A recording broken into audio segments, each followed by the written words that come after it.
සුබ දවසක් කියලා ඔයාලවද සාදරයෙන් පිළිගන්නවා මధు ස්වීට් හෝම් YouTube channel එකට.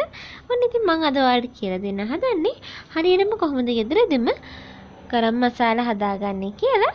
ඉතින් අපි බලමු අද අපිට මොනවද ඕන වෙන්නේ කියලා. මුලින්ම මම මෙතන අරන් තියනවා කොත්තමල්ලි මේසෙන්දි 4ක්, bay leaves කොළ 2ක්. ඔයාලට මේ වෙනුවට කුරුඳු කොළ උනත් පාවිච්චි කරන්න පුළුවන්. bay leaves හොයා ගන්නම නැත්නම් විතරක්. සූදුරුතේ හැඳි 2ක්, මාදුරුතේ හැන්දක්. මේ තියෙන්නේ වසාවාසි. මේ වසාවාසි මං කෑලි 3ක් විතර අරන් තියෙනවා. කුරුඳු අඟලක විතර කෑල්ලක්.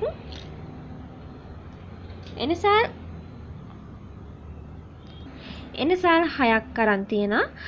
කරාඹු නැටි 10යි. මේ තියෙන්නේ සාදිකා ඉදියකින් භාගයක් අරන් තියෙනවා. ස්ටානිෂ් එහෙම නැත්නම් අන්නාසි මල්, බිරියානි මල් කියලා කියනවා මේකට. එයින් මල් 2ක් අරන් තියෙනවා. ගම්මිරිස් මේස හැන්දක් අරන් තියෙනවා. ඉතින් මම මේ විදිහට භාජනයකට අපේ මේ ඔක්කොම දේවල් ටික මේ ඔක්කොම කුළුබඩු මේකට දාලා හොඳට කොන් කරගන්නවා. මද ගින්දරේ ඉතින් මේක ටිකක් සුවඳ එනකම් මේ විදිහට වැද ගන්න ඕන. මේක වැඩිපුර බදින්න එපා. සුවඳ එනකම් විතරක් බදින්න. මේ තියෙන අපි බෙදගත්ත අපේ ස්පයිසස් ටික. ඉතින් අපි දැන් මේ ටික හොඳින් නිවෙනකන් තියන්න ඕන. ඉතින් අපේ ගරම් මසාලේ මේ කුළුබඩු ඔක්කොම ටික දැන් හොඳින් මේ නිවිලා තියෙන්නේ. මම දැන් ඒ ටික මේ විදිහට ග්‍රයින්ඩර් කප් එකට දාගෙන මම මේ ටික කොටාගෙන එනවා.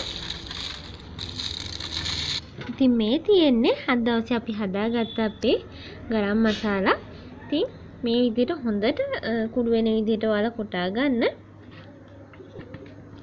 ඉතින් ඇත්තටම මේ ගරම් මසාලා දාලා හදන කෑම හරිම සුවඳයි වගේම ඇත්තටම ගොඩක් රසවත්. ඉතින් ඉන්දියාවේ ගොඩාක් දුරට පාවිච්චි වෙන කුළුබඩුවක් වගේ පහේ වට්ටෝරුවක් තමයි මේ ගරම් මසාලා කියලා කියන්නේ. ඉතින් ඔන්න දැන් මම අද හදපු විදිහට ඔයාලට පුළුවන් ගෙදරදීම ඔයාගෙම ගරම් මසාලා කුඩු ටිකක් ගෙදරදී හදාගන්න. ඉතින් මේක හුණක් වදින්න නැති විදිහට තියාගත්තොත් ඔයාලට පුළුවන් මාසෙක කාලයක් වුණත් තියාගන්න. ඉතින් ඔයාලත් ගෙදරදී මේ විදිහට ගරම් මසාලා හදා බලන්න. ඉතින් මේ වීඩියෝ එක ගැන ඔයාලගේ වටිනා අදහස් පල්ලෙහා කමෙන්ට් බාරේ කමෙන්ට් එකක් විතර දාන්න. ඉතින් ඔයාලා ඒ වගේම මේ වීඩියෝ එකට කැමති නම් පුංචි ලයික් එකක් දාලා තවත් කෙනෙක්ට දැනගන්න ෂෙයා කරන්න. ඔයාලා තාමත් අපිත් එක්ක එකතු නොවුන කෙනෙක් නම් පල්ලෙහා තියෙන subscribe button එක click කරලා ඒ ළඟම තියෙන bell icon එකක් press කරලා අදම අපිත් එක්ක එකතු වෙන්න. ඉතින් මේ වගේ තවත් වැදගත් ඒ වගේම ගොඩක් රසක් වීඩියෝ එකක් ඔයාලා හම්බ වෙනකන් ඔයාලට සුබම සුබ දවසක්.